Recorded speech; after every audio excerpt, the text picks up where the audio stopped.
Chapter 14. Those were the real conquests.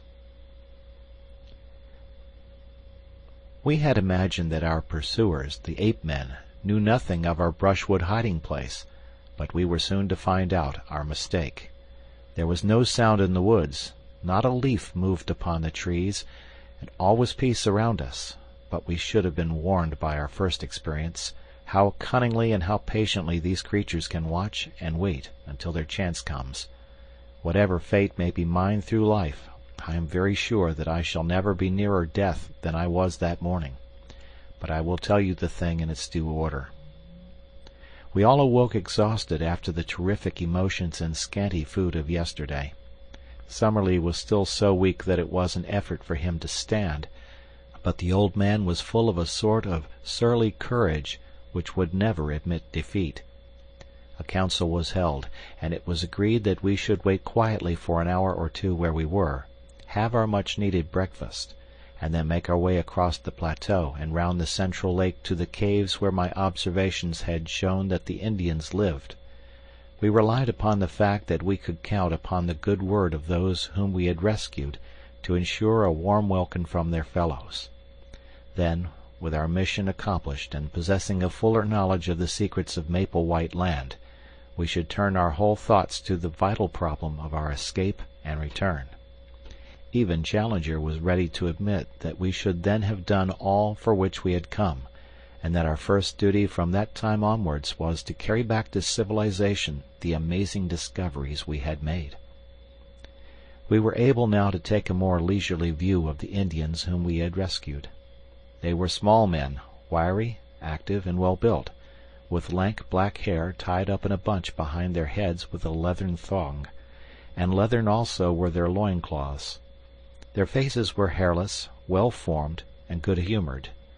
The lobes of their ears, hanging ragged and bloody, showed that they had been pierced for some ornaments which their captors had torn out. Their speech, though unintelligible to us, was fluent among themselves, and as they pointed to each other and uttered the word Akala many times over, we gathered that this was the name of the nation. Occasionally, with faces which were convulsed with fear and hatred, they shook their clenched hands at the woods round and cried, "Doda! Doda!" which was surely their term for their enemies. "What do you make of them, Challenger?" asked Lord John. "One thing is very clear to me, and that is that the little chap with the front of his head shaved is a chief among them." It was indeed evident that this man stood apart from the others, and that they never ventured to address him without every sign of deep respect. He seemed to be the youngest of them all, and yet, so proud and high was his spirit that, upon Challenger laying his great hand upon his head, he started like a spurred horse and, with a quick flash of his dark eyes, moved farther away from the professor. Then, placing his hand upon his breast and holding himself with great dignity, he uttered the word "Meritas" several times. The professor, unabashed, seized the nearest Indian by the shoulder and proceeded to lecture upon him as if he were a potted specimen in a classroom. "The type of these people," said he in his sonorous fashion, "whether judged by cranial capacity, facial angle, or any other test, cannot be regarded as a low one. On the contrary, we must place it as considerably higher in the scale than many South American tribes which I can mention. On no possible supposition can we explain the evolution of such a race in this place. For that matter, so great a gap separates these ape-men from the primitive animals which have survived upon this plateau, that it is inadmissible to think that they could have developed where we find them." "Then where the deuce did they drop from?" asked Lord John. "A question which will, no doubt, be eagerly discussed in every scientific society in Europe and America," the professor answered. "My own reading of the situation for what it is worth," he inflated his chest enormously and looked insolently around him at the words, "is that evolution has advanced under the peculiar conditions of this country up to the vertebrate stage, the old types surviving and living on in company with the newer ones. Thus we find such modern creatures as the tapir, an animal with quite a respectable length of pedigree. the great deer and the anteater in the companionship of reptilian forms of Jurassic type. So much is clear. And now come the ape-man and the Indian. What is the scientific mind to think of their presence? I can only account for it by an invasion from outside. It is probable that there existed an anthropoid ape in South America, who in past ages found his way to this place, and that he developed into the creatures we have seen, some of which," here he looked hard at me, "were of an appearance and shape which, if it had been accompanied by corresponding intelligence, would, I do not hesitate to say, have reflected credit upon any living race. As to the Indians, I cannot doubt that they are more recent immigrants from below. Under the stress of famine or of conquest, they have made their way up here. Faced by ferocious creatures which they had never before seen, they took refuge in the caves which our young friend has described. But they have no doubt had a bitter fight to hold their own against wild beasts, and especially against the ape-men who would regard them as intruders, and wage a merciless war upon them with a cunning which the larger beasts would lack. Hence the fact that their numbers appear to be limited. Well, gentlemen, have I read you the riddle aright, or is there any point which you would query?" Professor Summerlee for once was too depressed to argue, though he shook his head violently as a token of general disagreement. Lord John merely scratched his scanty locks with the remark that he couldn't put up a fight as he wasn't in the same weight or class. For my own part, I performed my usual role of bringing things down to a strictly prosaic and practical level by the remark that one of the Indians was missing. "He has gone to fetch some water," said Lord Roxton.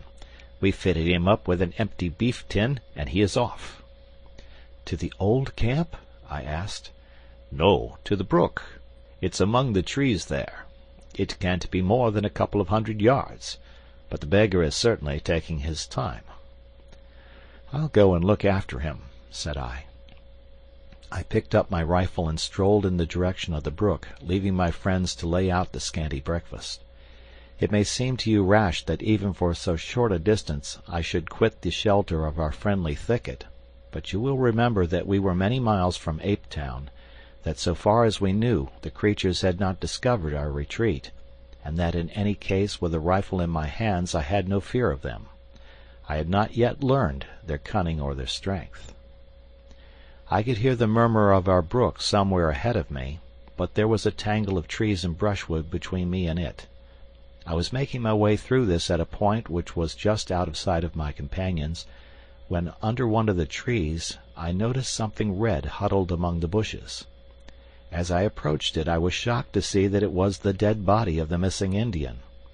He lay upon his side, his limbs drawn up, and his head screwed round at a most unnatural angle, so that he seemed to be looking straight over his own shoulder. I gave a cry to warn my friends that something was amiss, and running forwards I stooped over the body. Surely my guardian angel was very near me then, for some instinct of fear, or it may have been some faint rustle of leaves, made me glance upwards. Out of the thick green foliage which hung low over my head, 2 long muscular arms covered with reddish hair were slowly descending. Another instant, and the great stealthy hands would have been round my throat. I sprang backwards, but quick as I was, those hands were quicker still.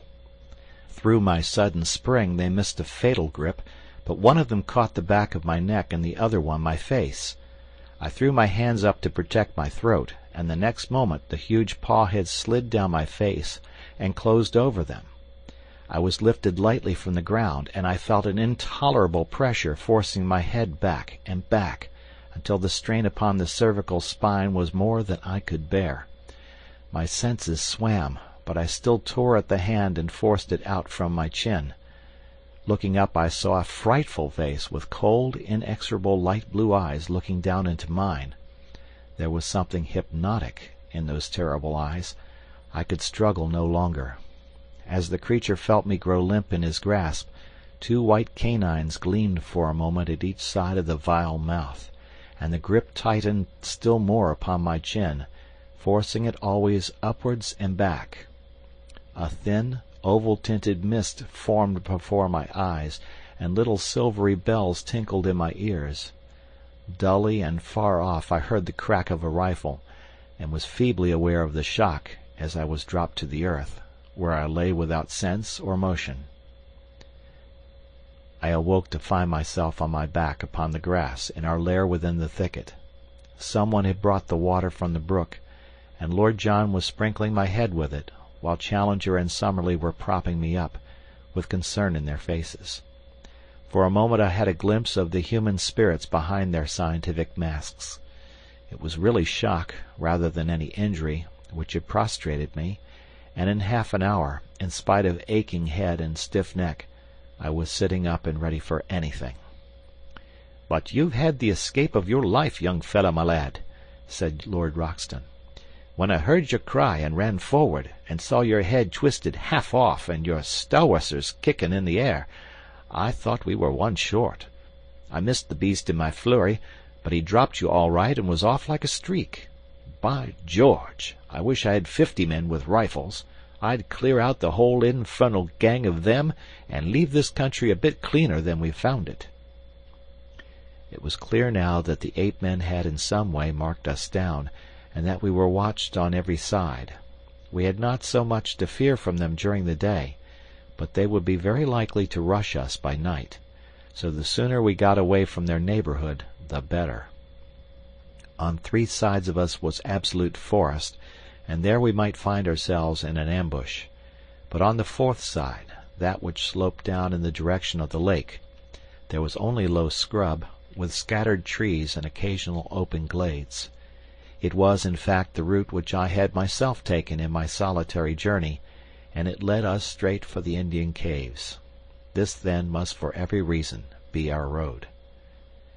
One great regret we had, and that was to leave our old camp behind us, not only for the sake of the stores which remained there, but even more because we were losing touch with Zambo, our link with the outside world.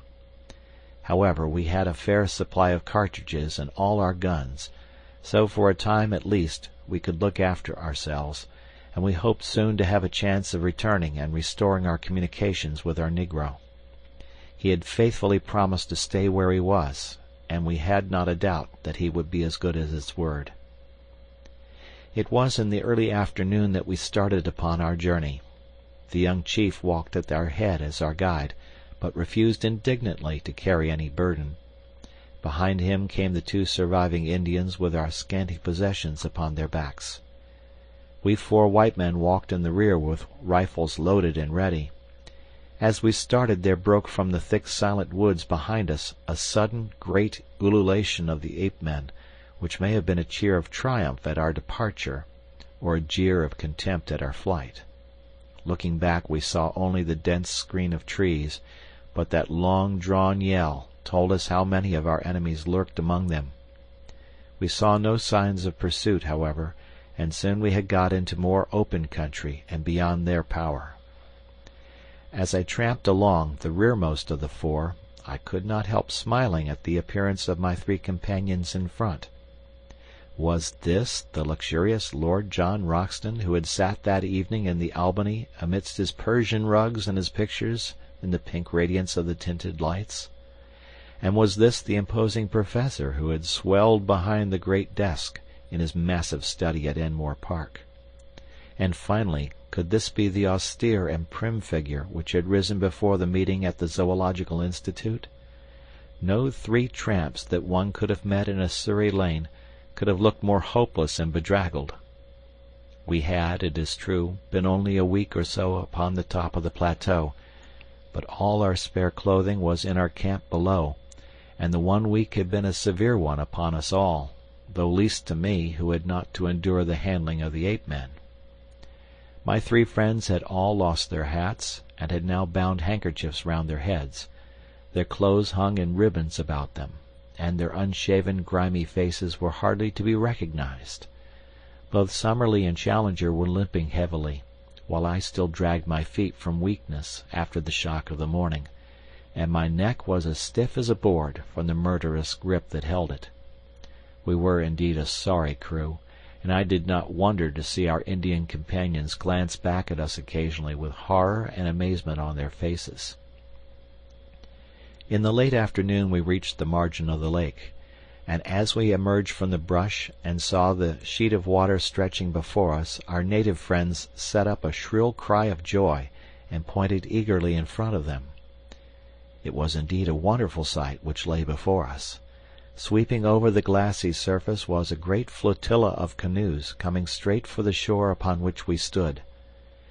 They were some miles out when we first saw them, but they shot forward with great swiftness, and were soon so near that the rowers could distinguish our persons. Instantly a thunderous shout of delight burst from them, and we saw them rise from their seats, waving their paddles and spears madly in the air.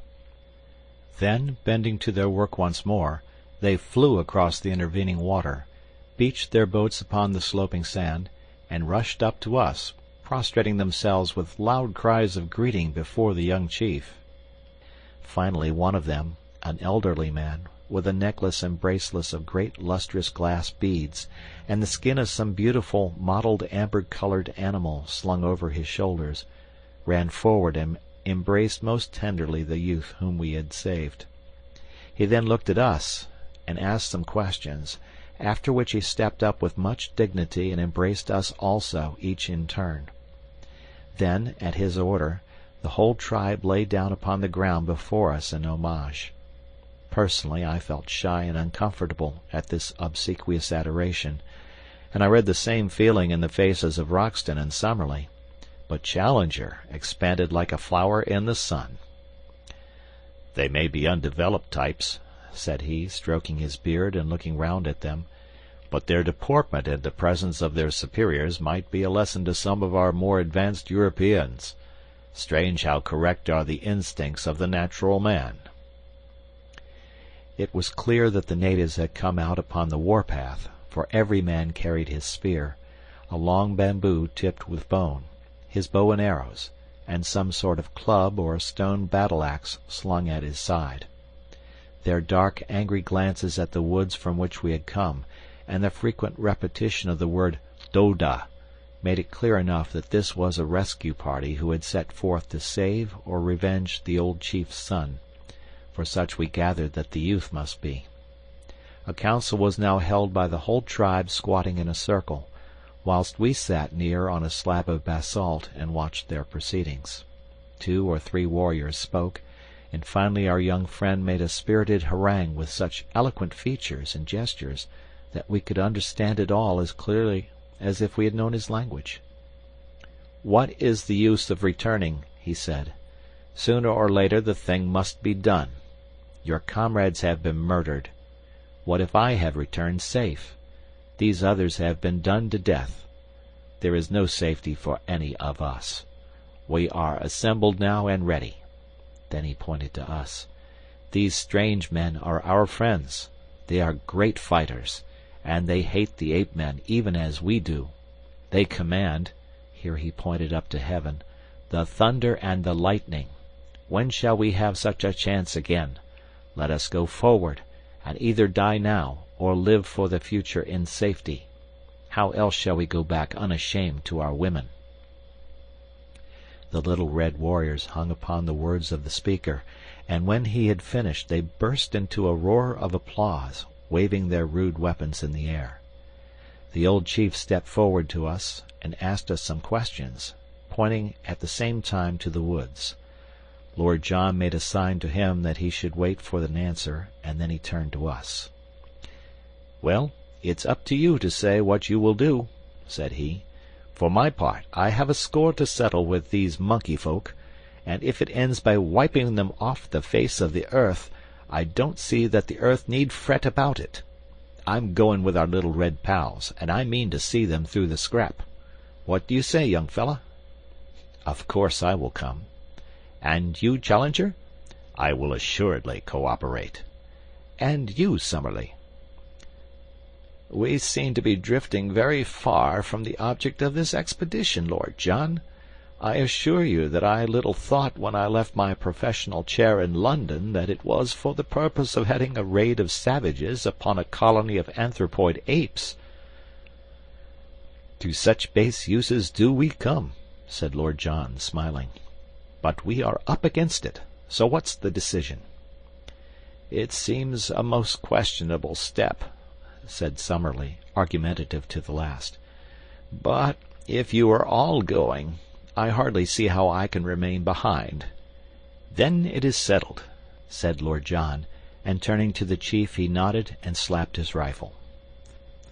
The old fellow clasped our hands, each in turn, while his men cheered louder than ever. It was too late to advance that night, so the Indians settled down into a rude bivouac. On all sides their fires began to glimmer and smoke. Some of them who had disappeared into the jungle came back presently, driving a young iguanodon before them. Like the others, it had a daub of asphalt upon its shoulder, and it was only when we saw one of the natives step forward with the air of an owner and give his consent to the beast's slaughter that we understood at last that these great creatures were as much private property as a herd of cattle, and that these symbols which had so perplexed us were nothing more than the marks of the owner. Helpless, torpid, and vegetarian, with great limbs but a minute brain, they could be rounded up and driven by a child. In a few minutes the huge beast had been cut up, and slabs of him were hanging over a dozen campfires, together with great scaly ganoid fish which had been speared in the lake. Summerlee had lain down and slept upon the sand, but we others roamed round the edge of the water, seeking to learn something more of this strange country. Twice we found pits of blue clay, such as we had already seen in the swamp of the pterodactyls. These were old volcanic vents, and for some reason excited the greatest interest in Lord John.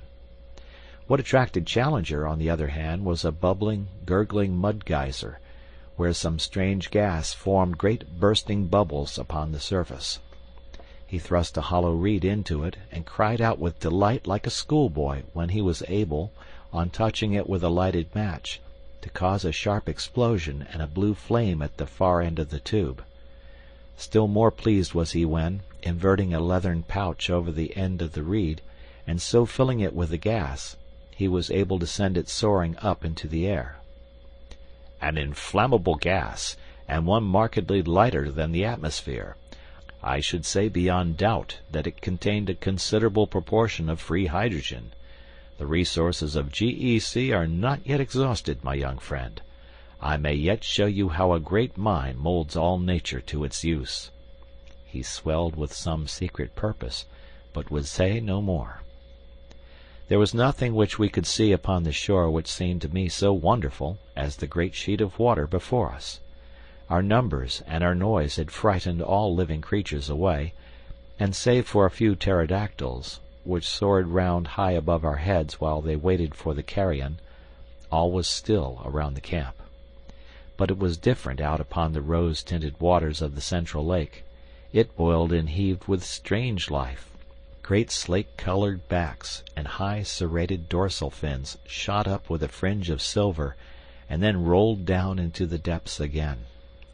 The sandbanks far out were spotted with uncouth crawling forms, huge turtles, strange saurians, and one great flat creature like a writhing, palpitating mat of black greasy leather, which flopped its way slowly to the lake. Here and there high serpent heads projected out of the water, cutting swiftly through it with a little collar of foam in front, and a long, swirling wake behind, rising and falling in graceful, swan-like undulations as they went.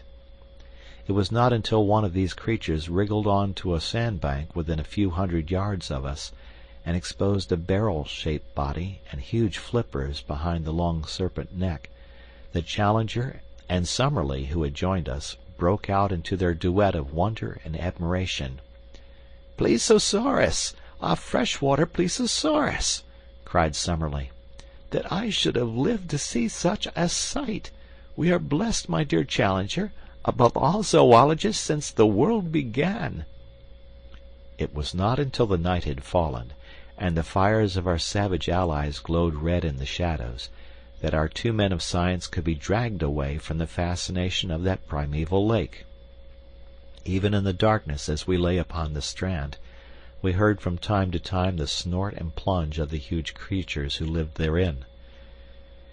At earliest dawn, our camp was astir, and an hour later we had started upon our memorable expedition. Often in my dreams have I thought that I might live to be a war correspondent. In what wildest one could I have conceived the nature of the campaign which it should be my lot to report? Here, then, is my first dispatch from a field of battle. Our numbers had been reinforced during the night by a fresh batch of natives from the caves, and we may have been 400 or 500 strong when we made our advance.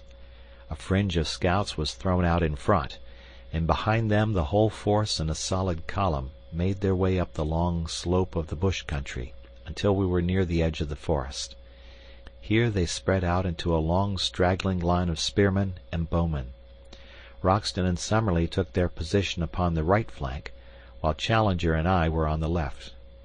It was a host of the Stone Age that we were accompanying to battle, we with the last word of the gunsmith's art from St. James's Street and the Strand. We had not long to wait for our enemy. A wild shrill clamour rose from the edge of the wood, and suddenly a body of ape-men rushed out with clubs and stones, and made for the centre of the Indian line. It was a valiant move, but a foolish one, for the great bandy-legged creatures were slow of foot, while their opponents were as active as cats. It was horrible to see the fierce brutes with foaming mouths and glaring eyes, rushing and grasping, but forever missing their elusive enemies, while arrow after arrow buried itself in their hides. One great fellow ran past me, roaring with pain, with a dozen darts sticking from his chest and ribs. In mercy I put a bullet through his skull, and he fell sprawling among the aloes. But this was the only shot fired, for the attack had been on the centre of the line, and the Indians there had needed no help of ours in repulsing it. Of all the ape-men who had rushed out into the open, I do not think that one got back to cover. But the matter was more deadly when we came among the trees. For an hour or more after we entered the wood, there was a desperate struggle in which for a time we hardly held our own. Springing out from among the scrub, the ape-men with huge clubs broke in upon the Indians, and often felled 3 or 4 of them before they could be speared.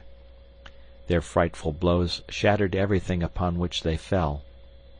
One of them knocked Summerlee's rifle to matchwood, and the next would have crushed his skull had an Indian not stabbed the beast to the heart. Other ape-men in the trees above us hurled down stones and logs of wood, occasionally dropping bodily onto our ranks and fighting furiously until they were felled. Once our allies broke under the pressure, and had it not been for the execution done by our rifles, they would certainly have taken to their heels. But they were gallantly rallied by their old chief, and came on with such a rush that the ape-men began in turn to give way. Summerlee was weaponless, but I was emptying my magazine as quick as I could fire, and on the further flank we heard the continuous cracking of our companions' rifles. Then in a moment came the panic and the collapse. Screaming and howling, the great creatures rushed away in all directions through the brushwood, while our allies yelled in their savage delight, following swiftly after their flying enemies. All the feuds of countless generations, all the hatreds and cruelties of their narrow history, all the memories of ill usage and persecution were to be purged that day.